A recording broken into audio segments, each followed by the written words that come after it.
बहुत स्वागत है आपका। सुदर्शन न्यूज देख रहे हैं आप और मैं हूं आपके साथ मनीषा पाटीदार। वक्त हो चला एक स्पेशल प्रोग्राम का। चलिए आपको बताते हैं, जम्मू कश्मीर में आतंकी हमले फिर बढ़ते जा रहे हैं और श्रीनगर में बड़ा ग्रेनेड हमला हुआ है। अटैक ऑल इंडिया के रेडियो स्टेशन के बाहर सीआरपीएफ बंकर पर किया गया। शुरुआती रिपोर्ट के मुताबिक इस हमले में कम से कम 12 नागरिक जख्मी हुए हैं और उसके बाद आतंकियों ने संडे मार्केट में भगदड़ मचा दी और टीआरसी के पास ग्रेनेड फेंका गया। विस्फोट से इलाके में दहशत का माहौल भी देखने को मिला। दुकानदार छुपने के लिए इधर उधर भागते हुए नजर आए।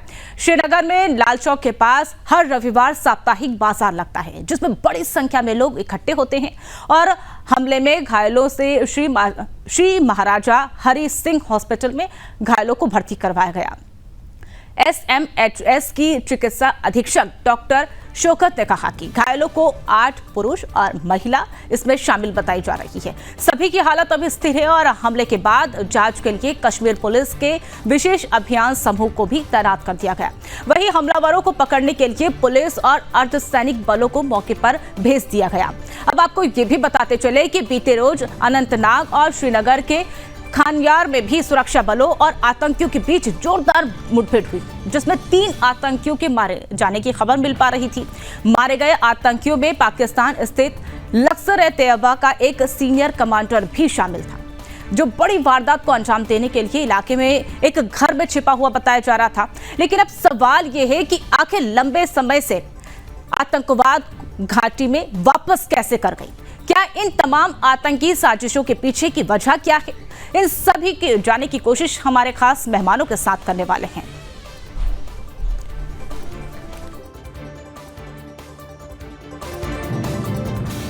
चर्चा करेंगे, लेकिन इससे पहले आपको यह भी बताते चले कि सीआरपीएफ बंकर पर ग्रेनेड हमला हुआ है।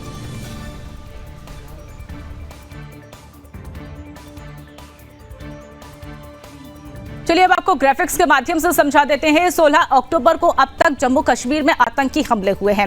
16 अक्टूबर को आतंकी हमले में गैर स्थानीय युवक की मौत हुई है जो कि शोपिया में आतंकी हमला हुआ। और अगर बात करें 18 अक्टूबर की, तो 18 अक्टूबर को आतंकी हमले में एक श्रमिक की मौत हुई है। ऐसे में सोनबर्ग की अगर बात कर ले तो वो 20 अक्टूबर को हमला हुआ था जो कि वहां पर अगर ऐसे में देखिए लगातार यह हमलों का सिलसिला देखा जा रहा है। बटगुंड की बात करें तो 24 अक्टूबर को आतंकी हमले में एक और श्रमिक इसमें घायल बताया जा रहा है। ऐसे में देखिए ये भी आपको बताते चले कि श्रमिक जब वहां पर पहुंचा था तो वो जल जीवन मिशन योजना के तहत काम करने के लिए पहुंचा था और 24 अक्टूबर को अखनूर में यह हमला हुआ था। और वही 28 अक्टूबर में एक और अगला जो हमला हुआ है वो भी अखनूर में हुआ था।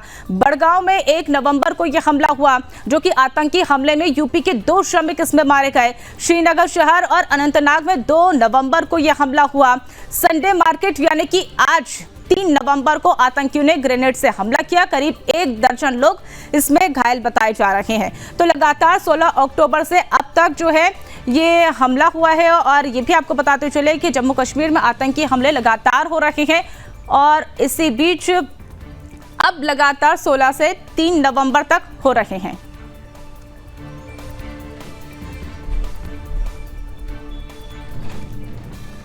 चलिए इस मुद्दे पर चर्चा करने के लिए हमारे साथ रिटायर कर्नल टीपीएस त्यागी रक्षा विशेषज्ञ हमारे साथ जुड़ चुके हैं। हमारे साथ हमारे सहयोगी रोहिल बसीर भी हमारे साथ जुड़ चुके हैं। रोहिल, सबसे पहले रुख आपका करना चाहूंगी।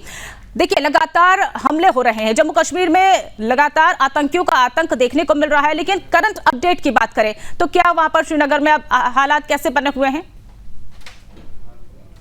देखिए ग्रेनेड हमले के तुरंत बाद ही वहाँ पर सुरक्षा के जो इजाफी नफरी है उनको तैनात किया गया है। वहाँ पर जो हमलावर है उनकी तलाश फिलहाल की जा रही है। लेकिन सूत्रों से जो जानकारी मिल रही है कि जिस आतंकी ने इस ग्रेनेड हमले को अंजाम दिया है, दरअसल वहाँ पर टूरिस्ट रिसेप्शन सेंटर है जहाँ पर कश्मीर घाटी कोई भी किसी भी स्टेट से जो जब पर्यटक आता है तो उनका वहाँ पर नामांकन जो है वो किया जाता है। उसके बाद ही वो उनको आने और जाने की अनुमति उन फेमस टूरिस्ट डेस्टिनेशन की ओर जो है जो जाने दिया जाता है। है। वहां पर टूरिस्ट रिसेप्शन सेंटर है, एक फ्लाईओवर भी वहां पर है और फ्लाईओवर से बताया जा रहा है, जो सूत्रों से जानकारी मिल रहा है कि फ्लाईओवर से इस ग्रेनेड को फेंका गया है टूरिस्ट रिसेप्शन सेंटर की ओर, जहां पर सीआरपीएफ की जो नफरी भी तैनात होती है सुरक्षा व्यवस्था के लिए। सीआरपीएफ की 54 बटालियन वहां पर तैनात होती है। तो कहीं ना कहीं टूरिस्ट रिसेप्शन सेंटर को यहाँ पर जो है उस पर आतंकी हमला करने की जो है ये साजिश थी, उसको पूरी तरीके से फिलहाल जो है टाल दिया गया है। वहां पर इस वक्त सर्च ऑपरेशन, तो ताज़ा जानकारी मिल रही है, सर्च ऑपरेशन लगातार बड़े पैमाने पर जारी है। लेकिन जो 10 लोग घायल हुए हैं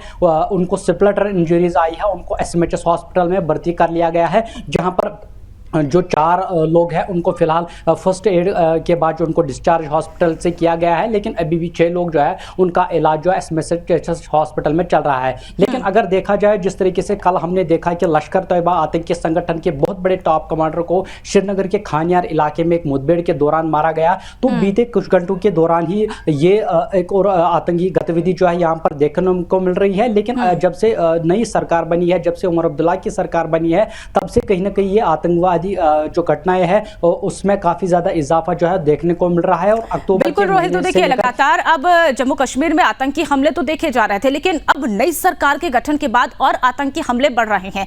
ऐसे में अब रिटायर्ड कर्नल टीपीएस त्यागी हमारे साथ जुड़ चुके हैं। सर, आपका सबसे पहले सुदर्शन न्यूज पर बहुत बहुत स्वागत है।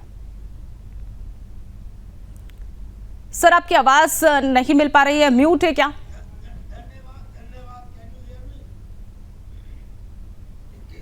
आवाज कैसे नहीं मिल पा रही? जी बिल्कुल बिल्कुल आ रही है। जी बिल्कुल सर, मेरा सीधा सा एक ही सवाल है। लगातार जम्मू कश्मीर में आतंकी हमले तो हमने देखे, इलेक्शन के पहले भी आतंकी हमले हुए हैं, लेकिन जब से इलेक्शन हुआ है खत्म, नई सरकार का गठन हुआ, और अब इन आतंकियों की पनाह जो है जम्मू कश्मीर में देखने को मिल रही है। देखिए, अगर आप हिस्ट्री को पढ़ें तो जब भी नेशनल कॉन्फ्रेंस की सरकारें जम्मू एंड कश्मीर में आई है, आतंकवाद बढ़ा है। अब इसको आप तब से लीजिए जब एक श्रद्धालु बस के ऊपर अटैक किया था द रेजिस्टेंस फ्रंट ने। उस समय उन्होंने ये कहा था कि जो बाहर से लोग आएंगे उनको हम इसी तरह से मारेंगे, अब चाहे उसके अंदर टूरिस्ट हो या उसमें बाहर से काम करने वाले लोग हों। अगर आप देखें तो जब तब से लेके और अब तक जो टूरिस्ट स्पॉट थे, जो वो जगह थे जहाँ पे कभी हमले नहीं होते थे, गुलबर्ग हो, गादरबल हो, या अब ये टूरिस्ट रिसेप्शन सेंटर हो, श्रीनगर हो, यहाँ पे ये हमले हो रहे हैं। क्यों? क्योंकि वो मैसेज क्या दे रहे हैं कि कश्मीर कश्मीरियों के लिए है, बाहर वालों के लिए नहीं है। और नेशनल कॉन्फ्रेंस का एजेंडा क्या है? वो भी तो यही है। यानी मैं समझता हूं कि इस सरकार के आने के बाद जो आतंकी हैं उनके मनोबल बढ़ चुके हैं। उनके मनोबल को बढ़ाने का ही काम तो श्रीमान फारूक अब्दुल्ला जी ने किया। अब फारूक अब्दुल्ला जी ये कह रहे हैं कि आप आतंकियों को पकड़ो, उनको मारो मत। अरे भाई, जो हिंदुस्तान की फौज है, जैसे ही किसी आतंकी से कांटेक्ट होता है, हम सबसे पहले अनाउंस करते हैं हथियार डाल दो, सरेंडर कर दो। लेकिन जब वो ऐसा नहीं करते और क्रॉस फायरिंग शुरू हो जाती है तो उनको पकड़े कैसे? असंभव, ये तो पॉसिबल नहीं है। लिहाजा जो ये कांग्रेस के एक है राशिद अल्वी जी और फारूक अब्दुल्ला जी, इनका ये कहना कि उन्हें पकड़ो, मुझे लगता है कि ये इनकैपेबल है, इसलिए कि इन्होंने ही आतंकवाद को जन्म दिया है। आप सोच के देखिए कि यही तो फारूक अब्दुल्ला है जो आतंकियों का मनोबल बढ़ाते रहे, ये कहकर कि हिंदुस्तान की फौज ने खुद पाकिस्तान के आतंकियों से तालमेल कर लिया है। यही है जो ये कहते रहे कि पाकिस्तान ने चूड़ियां नहीं पहन रखी हैं, और यही फारूक अब्दुल्ला जी हैं जो ये भी कहते रहे कि चीन का राज अगर हिंदुस्तान में आ जाए तो हमारे लिए अच्छा है। तो जैसे बीज इन्होंने बोए हैं और जैसे इन्होंने सेना का अपमान किया है, उसको ये झेल रहे हैं। उसके हिसाब से ये होगा। और अब ये दूसरों के ऊपर डाल रहे हैं कि नहीं साहब पकड़ो, इसमें तो किसी एजेंसी का हाथ हो सकता है। अरे तो क्या सर अब ये कहना गलत नहीं होगा कि अब आतंकियों को पनाह यहाँ पर नई सरकार के गठन के बाद मिल रही है? और दूसरा सवाल मेरा ये भी है, जिस तरह से लगातार अब आतंकी हमले तो बढ़ रहे हैं, लेकिन अब सरकार की तरफ से ये भी बयान जारी किया गया, उमर अब्दुल्ला ने ये साफ कर दिया कि ये साजिश रची जा रही है। देखिए, साजिश रची जा रही है ये तो वो लोग कह रहे हैं जिन्होंने आज तक साजिशें रची। साजिशें किसने रची? जम्मू एंड कश्मीर के इन्हीं 2-3 फैमिलीज ने साजिशें रची, क्योंकि इनका अस्तित्व खतरे में था। अब इन्होंने टोपी नीचे रख के किसी तरह से वोट हासिल कर ली, लेकिन इन्होंने वो माहौल तो बना दिया था, वो माहौल बना दिया था आतंकियों के मनोबल को बढ़ा के, और ये कह के कि ये आतंकी नहीं है, फ्रीडम फाइटर्स हैं, और हम अपने जो लोग थे जम्मू एंड कश्मीर के, उनके खिलाफ जब एक्शन होता था तो उनकी सपोर्ट में उतरते थे। लिहाजा इन्होंने वो माहौल क्रिएट किया। और अब ये स्थिति हो गई कि जब से इनकी सरकार बनी है तब से आतंकियों को लगने लगा कि अरे अब तो हम कर सकते हैं, इन्होंने ही तो हमको पहले बुलाया था। आतंकी हमले होते नहीं थे जी। 144 करोड़ के देश में 2-4 आतंकी आए और वो हमला करके चले जाएं, इतनी फौज होने के बाद भी ये पॉसिबल ही नहीं है जब तक कि उनको पॉलिटिकल पैट्रोनेज ना हो। और पॉलिटिकल पैट्रोनेज के मैंने आपको 3 उदाहरण दे दिए कि ये फारूक अब्दुल्ला साहब ने क्या कहा था। तो ये आदमी जो हर 5 दिन के बाद अपना स्टेटमेंट बदल लेता है, मैं समझता हूँ कि पॉलिटिकल पैट्रोनेज आतंकियों को बहुत लोगों ने दिया, मगर पहली पंक्ति में पहला नाम अगर किसी का आता है तो वो ये शख्स है फारूक अब्दुल्ला। इनकी वजह से स्थिति खराब हुई और अब इनसे संभल नहीं रही है, इनसे संभल नहीं रही है। संभलने का भी रास्ता है, संभलने का रास्ता भी हम क्योंकि फौजी हैं, हमने लड़ाई लड़ी है, वीर चक्र प्राप्त है, हम बताते हैं। सबसे पहला काम तो वहां पे ये है कि जम्मू एंड कश्मीर में एक फौजी गवर्नर को नियुक्त किया जाए। वहां पे हिंदुस्तान की आधी फौज तैनात है, वो उत्तर प्रदेश या बिहार नहीं है। ऐसे में जब इनमें से किसी को, फारूक अब्दुल्ला हो या वहां के सिविलियन गवर्नर हो, इनमें से किसी को 24 घंटे भी एक ग्राउंड बंकर में जब आर्टिलरी शेलिंग हो रही हो, एक रात बिताने का भी तजुर्बा नहीं है, तो ये क्या जाने फौज के बारे में। लिहाजा वहां एक फौजी गवर्नर तुरंत नियुक्त किया जाए। दूसरी बात, वहां पे जो कुछ फोर्सेज है वो पैरामिलिट्री फोर्सेज के हैं, जो होम मिनिस्ट्री में आते हैं, जो फौजी है वो डिफेंस मिनिस्ट्री में आते हैं, जो पुलिस है वो J&K एडमिनिस्ट्रेशन में आती है। अब इन तीनों के तालमेल करने में और जॉइंट ऑपरेशन करने में इतना समय निकल जाता है कि आतंकियों को पकड़ नहीं पाते। भागने के बाद भी, जैसे हमने 4 आतंकियों ने हमला किया, 2 को मारा, 2 भाग गए, वो 2 पकड़े जा सकते हैं अगर यूनिफाइड कमांड होती, यानी कि कमांडर एक हो और उसके नीचे इन तीनों फोर्सेस को रख दिया जाए। तो दूसरी बात, पहला गवर्नर को बदलो, दूसरा यूनिफाइड कमांड हो, और तीसरा मैं कहता हूँ चाहे बेशक नेशनल कॉन्फ्रेंस के ये फारूक अब्दुल्ला हो, अरे और तो और नेहरू जी ने भी शेख अब्दुल्ला को, जब उनकी बातें पता लगी थी, उन्होंने उनको 11 साल जेल में रखा था। ये फारूक अब्दुल्ला साहब को आप जेल कर दीजिए, मैं समझता हूँ आपको 3 महीने के अंदर फर्क नजर आ जाएगा।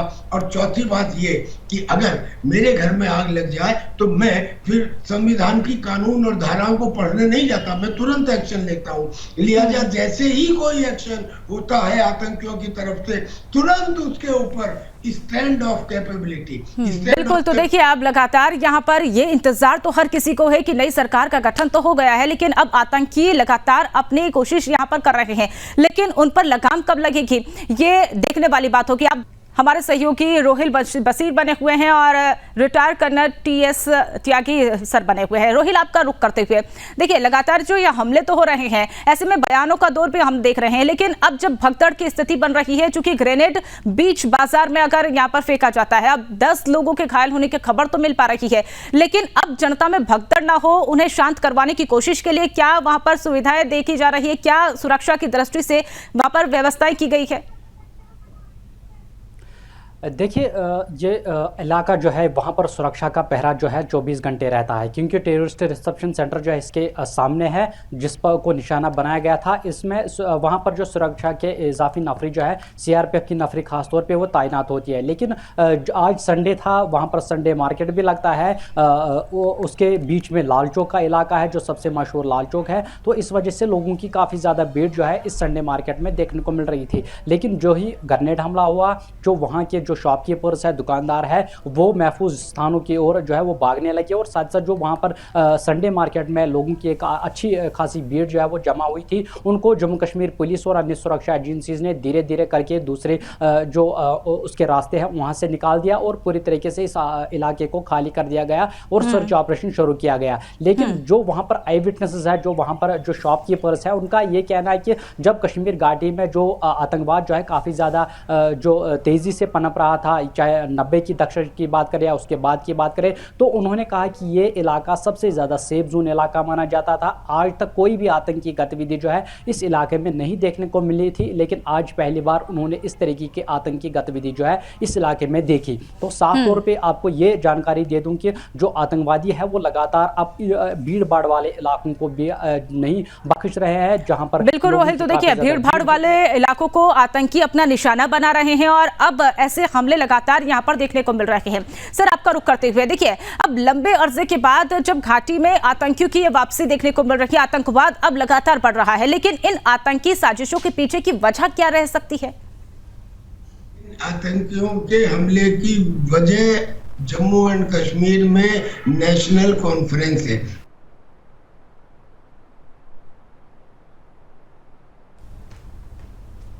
हेलो, मेरी आवाज आ रही है? जी बिल्कुल। हेलो, हाँ जी जी जी सर, सुन पा रहे हैं आपको। कि मैं कह रहा हूँ कि कल उस्मान भाई जो लश्करी तैयबा के हैं वो मारे गए श्रीनगर के अंदर। अब आज अब ग्रेनेड अटैक हुआ, एक ग्रेनेड अटैक हुआ, मान लीजिए आपने इसका उस उस्मान भाई की तरह से जिसने ग्रेनेड अटैक किया उसको मार देते हैं, कहीं दूसरी जगह ग्रेनेड अटैक हो जाता है। क्या ये आंसर है? आंसर ये नहीं है। और मान लीजिए आपने 1, 2, 5, 7, 10, 50 आतंकी मार भी दिए, तो वो जो आतंकी हैं वो तो 72 हुरों के चक्कर में एक के बाद एक पैदा होते रहेंगे। एक्शन तो तब है जब पाकिस्तान की फौज के सिपाही, जिसको डेवलप करने में समय लगता है, एफर्ट लगती है,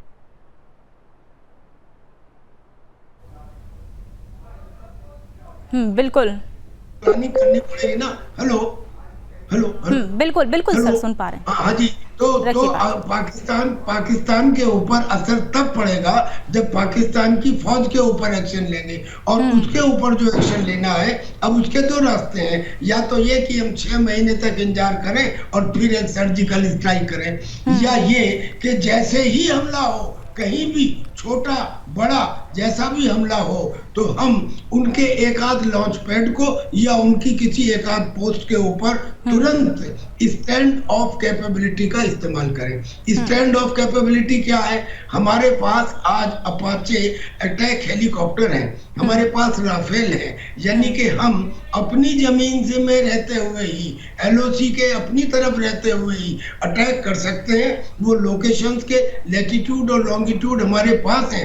ये एक्शन तुरंत लिया जाना चाहिए। अगर हम तुरंत के तुरंत एक्शन लें, जैसे घर में आग लगने के ऊपर आदमी लेता है, अगर हम लें तो फिर अगले हमले या तो डिले हो जाएंगे या डाइल्यूट हो जाएंगे। तो ये मेथड होता है। ये मेथड ये नहीं होता कि हम 1 साल में एक बार कोई एक्शन ले लें। तुरंत के तुरंत आप एक्शन लें, क्योंकि ये बीमारी अगर एक बार हुई होती तो मान लेते। ये तो सर लगातार चल रही है, और लगातार चल रही है, इसका मतलब ये है कि नीतियों में कुछ तो बदलाव आना जरूरी है। मैं आज की वर्तमान सरकार को बधाई देता हूं कि उन्होंने पुराने समय में तो इससे भी बुरी हालत थी।